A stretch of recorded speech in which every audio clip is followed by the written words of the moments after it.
Today I fucked up by ordering food online, AMD essentially setting restaurant on fire with the help of B-movie script. Okay guys, gonna make it short. This happened like a year ago, but I just remembered it and want to share. It was around noon, was feeling hungry, so I headed to my country's version of Uber Eats to order some nice lunch. Found the food I liked, proceeded to check out and noticed that the box where you can leave some message for the restaurant had no limit for characters. So I got an idea, to prank the restaurant by copy-pasting entire B-movie script there, so it will get printed on the receipt.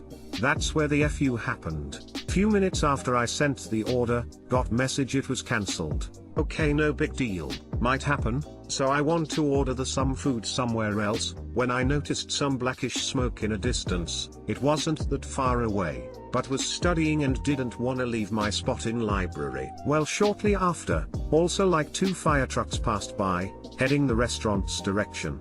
PS, was on ground floor, wall was from glass, so you could easily say on the street. The next day I read in local newspapers, that the exact restaurant caught fire because of some cash register malfunction. Too long didn't read, ordered food online and set restaurant on fire by pasting the movie script into the order note box. Have to edit here, thank you for those shiny medals gues/gals. Made my day 3. Had to check if this was from the Reddit simulator. That title is pure r/subreddit simulator. I'm imagining a 50-foot receipt rivaling CVS automatically printing and curling up, eventually forcing itself into a brick oven and suddenly lighting half the kitchen on fire. A bee should not be able to fly, its wings are too small. Darren, it's happening again. It's nice of them to cancel the order whist at the same time dealing with the fire you started. Customer service +1. Just so you know, a wall made of glass is usually called a window. Today I fucked up by burning 700 pounds of marijuana and getting half of the military high. While overseas, one of the things we were charged with doing on a regular basis was disposing of insane amounts of illegal drugs. We usually were most concerned with the opium/poppy industry, however, a larger pot bust was enough to give us something to do. Typically, we would raid a compound and find a couple 100-pound sacks of ground marijuana. Enough pot for a lifetime. The pot fields grow wild out there, football fields in size, and 8 to 10 feet tall. Sometimes taller. It's grown in a way that corn is grown in the civilized world, with irrigation and pesticides. It's a remarkable sight. For those of you who have read my prior posts that mention marijuana use, I would like to clarify. I never touched the stuff overseas. Far too terrifying.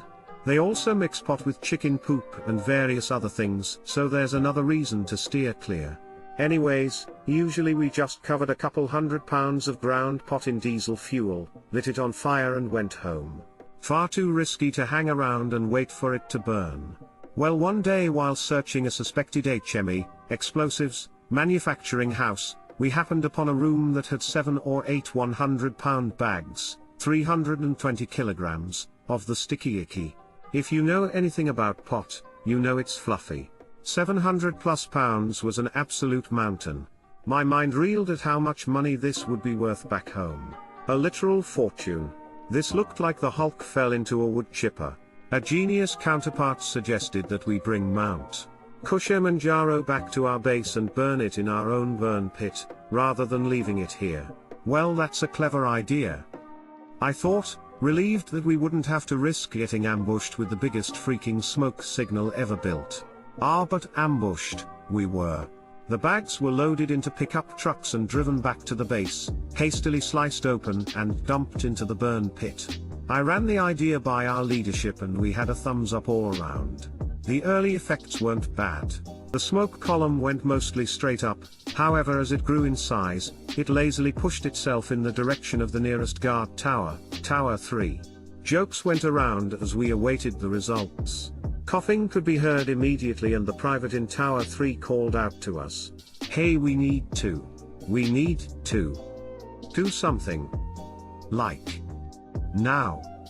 I could hear the brain cells slowing with every word. This was a churchy type kid, having never been exposed to the sticky. "Sergeant, I'm high as shit," he yelled moments after.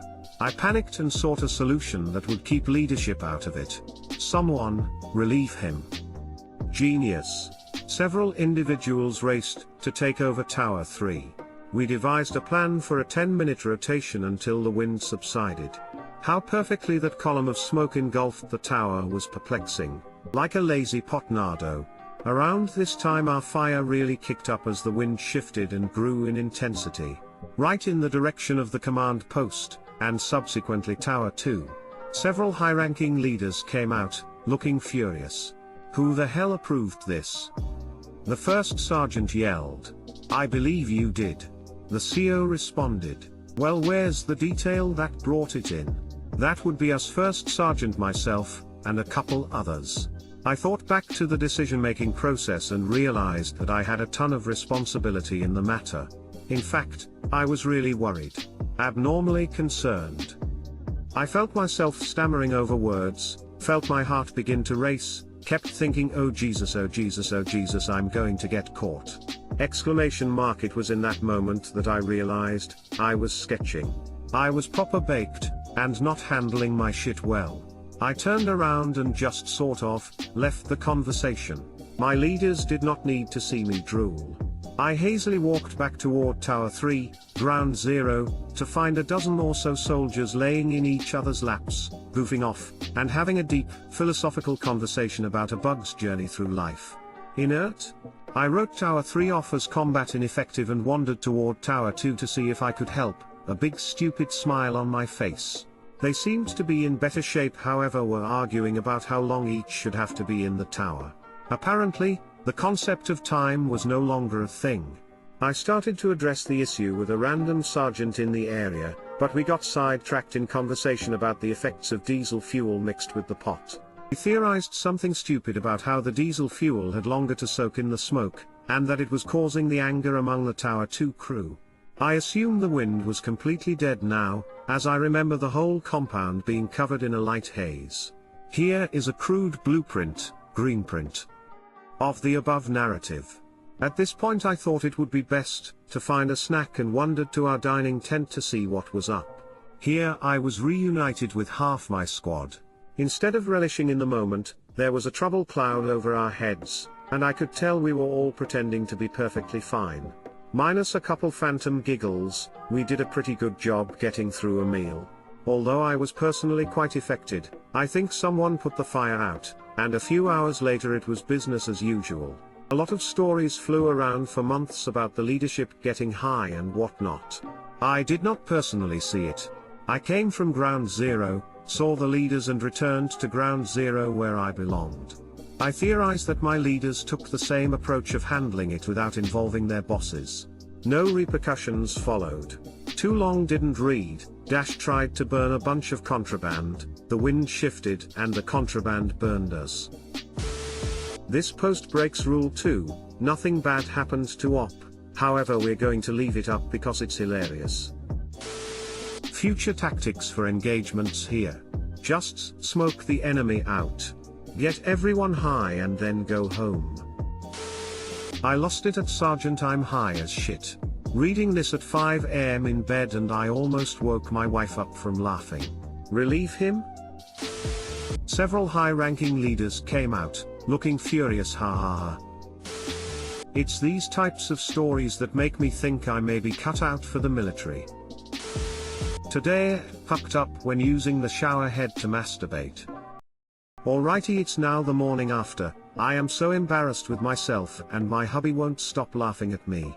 Last night hubby and I had our first child-free night in over 6 months, thanks for babysitting grandma, and headed over to a friend's place for a barbecue and drinks around the bonfire. As usual, as the night progresses the conversation turns to the topic of sex and masturbation. One of my girl's friends starts talking about using the shower head too. You know, winking face. As a 35-year-old woman, I had literally never thought to use the shower head for any other pleasure than washing my body. Sure, I have toys, I'm no prude, but I had never thought about using an everyday home appliance for my own pleasure down there. The night ended and we went home. Smelling of the bonfire, I tell hubby I'm having a shower and he says he doesn't care, he's going to bed. I should admit I was pretty tipsy by the time we got home. We took an Uber in case anyone's concerned. We drove under the influence. I'm washing myself and my hair and the thought hits me. Okay, I'ma try the shower head. Okay, feels good but need more pressure. Okay, feels better but I could still use more pressure. Oh okay, that's just right. Yeah, that's the spot. Oh yeah, that's the spot. Screaming. Just as I was having a mind-blowing orgasm, my leg jerked and gave way. I slid to the left and went crash right into the shower screen, smashing it as I managed to land out of the shower holding myself planking on the toilet. Hubby came running in and I'm telling you it was a fucking sight. I'm planked from the shower across the toilet, in like a stiff leaning position, glass everywhere, a bit of blood and a shower head just dangling from the wall going at full speed while I'm crying from the pain and laughing from the embarrassment. I fucked up y'all. It takes hubby a few seconds to compose himself because he thinks this is the funniest shit that's ever happened. I managed only a few cuts to my left arm from basically flying with the glass onto the toilet and a few cuts on my feet. Lucky. Anyway, we went to the ed because I did have a few decent cuts, but I only ended up needing 2 stitches in my arm and 3 on the side of my foot from where some glass got stuck. Again, lucky. I told the nurse and doctor that I slipped while cleaning the shower.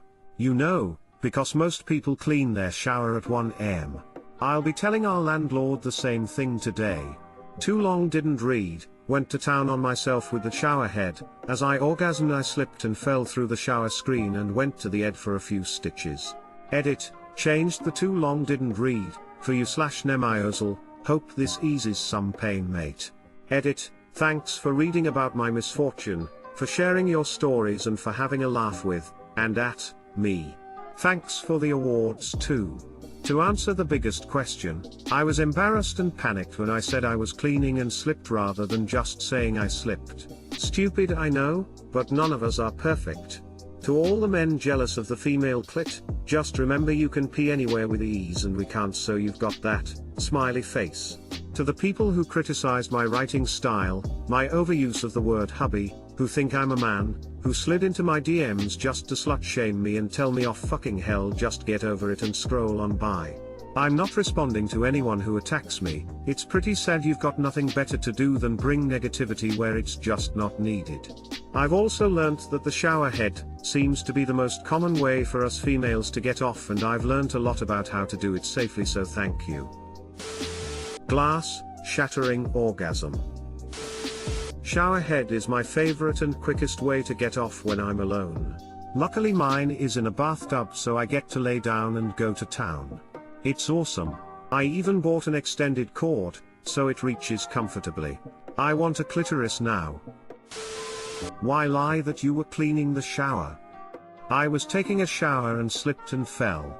Works just fine. That you were masturbating is not really relevant. That there were chemicals around your wounds might have been. Fishy excuse sounds fishy. I bet they were fucking, the nurses, probably. Actually that's about the time I clean my shower. Usually do it after drinking when I don't care about scrubbing soap scum. Took me a second to see the S in scum. I was so confused as to what soap cum was for a minute. I'm gonna take a minute to ponder my life decisions. I use the faucet of the bathtub.